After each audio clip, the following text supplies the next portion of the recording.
Welcome to the deep dive. Today, we're really zeroing in on sickle cell crises. It's definitely a key area for medical professionals, especially if you're prepping for exams like the MSRA. Absolutely. Our mission here is to take the revision notes you have on sickle cell crises and just, give you a really clear high-yield summary, everything you need for good recall. Think of it as the fast track. Exactly. And we'll be using some memory tricks, mnemonics, that sort of thing to help it all sink in. So let's dive right in. What exactly is a sickle cell crisis? Okay, so simply put, it's when someone with sickle cell disease gets these really severe episodes of pain or other complications. Right. And the basic problem, the underlying cause, is that their red blood cells, which should be round, they sort of collapse into a sickle shape. And those sickle shapes cause blockages. Precisely. They get stuck in blood vessels, obstruct the flow. Leading to what exactly? Well, that blockage means tissues don't get enough oxygen. That's tissue ischemia. Yeah. And that lack of oxygen, well, it causes damage, painful damage. Okay. Your notes mention 5 main types of crisis. Let's maybe break those down. Sounds good. So the first one is thrombotic crisis. You'll also hear it called painful crisis or vaso-occlusive crisis. Vaso-occlusive, that name kind of gives it away, doesn't it? It really does. Vasal vessel, occlusive blocked. The blood vessels are literally getting blocked up. And what usually sets these off? What are the triggers? Often things like an infection, maybe not drinking enough fluids, dehydration, or getting low on oxygen. Importantly, diagnosing this type is usually based on how the patient presents their symptoms. It's a clinical diagnosis. So tests are more for ruling other things out. Mostly, yes. Ruling out other causes for the pain. Where do these blockages tend to hit hardest? They can cause infarcts, basically tissue death, because the blood supply is cut off. We see it in bones quite often, leading to something called a vascular necrosis. Also the lungs, the spleen, even the brain. It's like a traffic jam stopping supplies getting through. Right, I see. Okay, so that's thrombotic or vaso-occlusive. What's the second type? Number 2 is sequestration crisis. Now here, the sickling is happening mainly within certain organs. The spleen is the classic one, but sometimes the lungs too. And what does that do?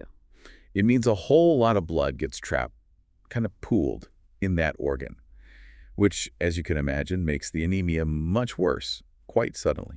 Is there a specific blood test finding that points towards sequestration? Yeah, you'll often see a rise in the reticulocyte count. That's the bone marrow trying to churn out more red cells to make up for the ones trapped in the spleen or lungs. Okay, that makes sense. Yeah. The mare's trying to compensate. Next is acute chest syndrome. Sounds serious. It is, yeah. It's definitely one of the more dangerous ones. Again, it's vaso-occlusion, but this time it's happening specifically in the tiny blood vessels within the lungs. So blocking blood flow in the lungs. Exactly. And that blockage can lead to infarction damage or death of the lung tissue itself. And I suppose the symptoms would reflect that directly. Absolutely. You're looking for things like dyspnea, shortness of breath, chest pain. You might see pulmonary infiltrates on a chest x-ray, meaning areas of inflammation or fluid, and definitely low oxygen levels in the blood, low PO2. And managing that sounds like it would need a few different approaches. It does, yeah.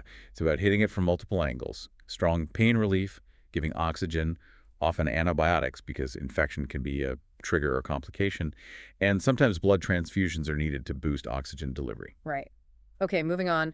Aplastic crises. What causes these? Aplastic crises are usually triggered by a specific virus, parvovirus B19 actually. Ah, the slap cheek virus. That's the one. In people with sickle cell, it can cause a temporary shutdown of red blood cell production. So what would you see in the blood results? You'd see a really sudden, quite dramatic drop in hemoglobin, and crucially, a low reticulocyte count.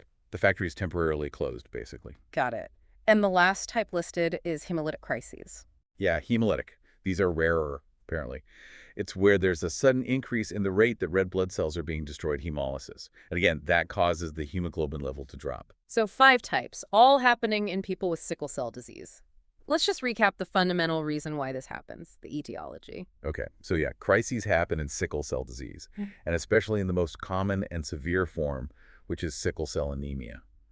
The absolute root cause is an abnormal type of hemoglobin called hemoglobin S. HbS. Right, HbS. And under certain conditions, stress conditions for the body, this HbS, makes the red blood cells warp into that rigid sickle shape instead of being nice and flexible. And those certain conditions are the triggers we mentioned earlier. Exactly. The big ones are things like dehydration, getting an infection, being exposed to really hot or cold temperatures, physical or emotional stress, and hypoxia, low oxygen. Is there a way to remember those triggers easily? Well, You could try something like DHH, perhaps. Hmm? Dehydration, infection, temperature extremes, stress, hypoxia might help it stick. DIT stage. Okay, useful. So who's most likely to get these crises? What are the risk factors? Well, the biggest risk factor is obviously having sickle cell disease itself, particularly sickle cell anemia. But beyond that, things that increase the risk include having had crises before, maybe not managing the condition optimally day to day, and then exposure to those triggers we just listed, the DITH ones. Plus, things like pregnancy can sometimes be a trigger too. Okay. Let's dig just a bit deeper into the mechanics, the pathophysiology. How does it actually happen at the cellular level? Right.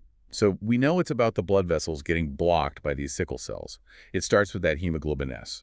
When oxygen is low or the person's dehydrated, these HVS molecules inside the red cell start sticking together. They form these long, rigid rods or polymers. Polymerization. And that's what physically changes the cell shape. That's exactly it. The cell loses its flexibility, becomes stiff, takes on that sickle shape. And crucially, these sickled cells are also stickier. They tend to adhere to the lining of the blood vessels, the endothelium. So they're misshapen and sticky. A bad combination. A very bad combination for blood flow. That rigidity and stickiness is what leads to vaso-occlusion, the actual blockage. And the downstream effects of that blockage are what we see as the crisis. Precisely. No blood flow or reduced blood flow means no oxygen gets to the tissue's ischemia. And that ischemia triggers inflammation and causes that awful severe pain that characterizes many crises. Now, thinking clinically, if someone comes in with severe pain, how do you know it's a sickle crisis versus something else? What are the main differential diagnoses? That's a really important practical point. Severe pain can be caused by lots of things. You have to consider bone fractures, maybe acute abdominal problems like appendicitis or gallstones, kidney stones causing renal colic, or even vasculitis, inflammation of the blood vessels themselves. So how do you tell them apart? It's usually a combination of things. How the patient presents the history, the exact symptoms, what you find on examination. Obviously, if you know they have sickle cell disease, that points you strongly in one direction. And then you use tests, blood tests, maybe imaging, to confirm the crisis or, importantly, to rule out those other possibilities. Okay. What about how common this is, say, here in the UK? What's the epidemiology look like? Well, sickle cell disease mainly affects people whose ancestry traces back to regions like Africa, the Caribbean, the Middle East, and South Asia. Here in the UK, the estimate is around 15,000 people living with the condition. And how often do they experience crises? That's harder to pin down with exact numbers. The prevalence isn't perfectly established. But we know crises are, unfortunately, a common part of living with sickle cell disease, especially for those with sickle cell anemia. Right. So let's picture a patient arriving. What are the key clinical features you'd be looking for? How does it actually present? Okay, for the most common type, the vaso-occlusive crisis, or VOC, the absolute hallmark is severe episodic pain. It can be pretty much anywhere, but really common spots are bones, long bones, back joints, the abdomen, or the chest. And for acute chest syndrome, the red flags. Yeah, as we said, definitely look for chest pain, difficulty breathing, shortness of breath, maybe a cough. Respiratory symptoms are key. And splenic sequestration? What would make you think of that? The big clues there are a suddenly enlarged spleen.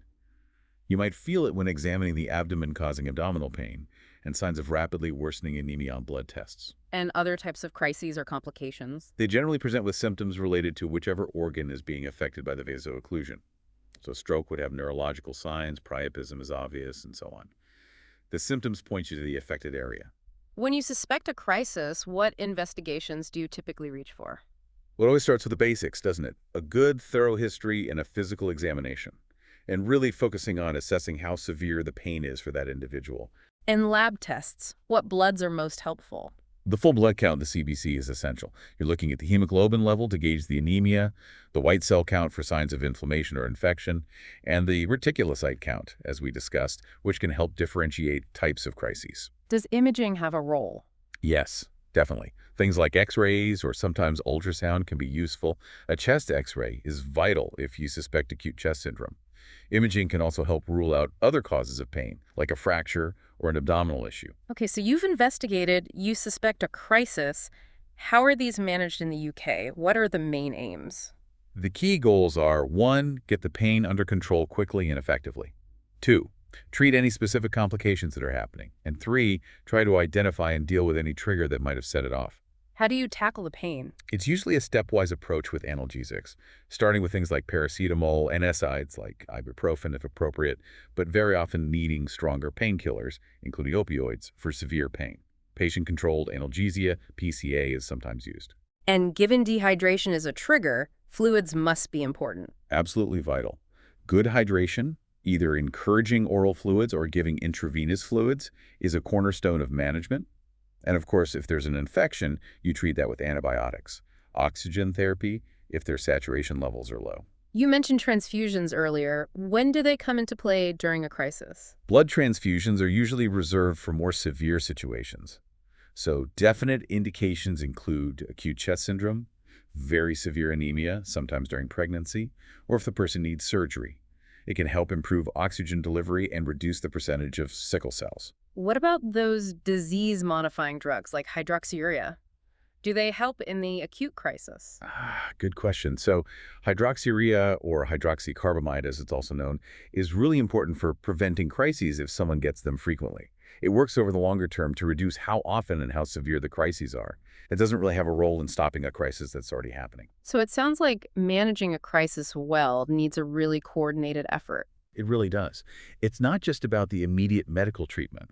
It's also about educating the patient about their condition, helping them spot early warning signs, managing triggers, and providing psychological support too. Living with sickle cell can be really tough. What's the outlook generally for people who experience these crises? What's the prognosis? It does vary quite a bit. Hmm. It really depends on how frequent the crises are, how severe they tend to be, whether complications develop, and how well they respond to the ongoing management and preventative treatments. But good management can make a real difference. Oh, definitely. With good, consistent medical care, preventing crises where possible, managing them effectively when they happen, many people can live full lives. But we have to be realistic. Recurrent crises, especially severe ones, can lead to chronic organ damage over time.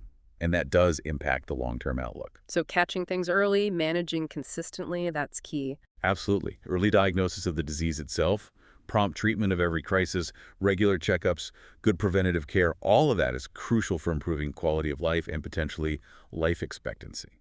And finally, let's just touch on the potential complications again. What are the main long-term risks? Yeah, the complications can be serious. We're talking things like chronic, persistent pain, even outside of crises, damage to organs like the kidneys, lungs, heart, liver, due to that repeated lack of oxygen. There's the risk of recurrent acute chest syndrome, problems with the spleen leading to infection risk. Stroke is a major concern, priapism in males, leg ulcers, gallstones, and generally a higher risk of infections. And these really add up over time. They do. Frequent or severe crises definitely contribute to these long-term problems and can, unfortunately, shorten lifespan.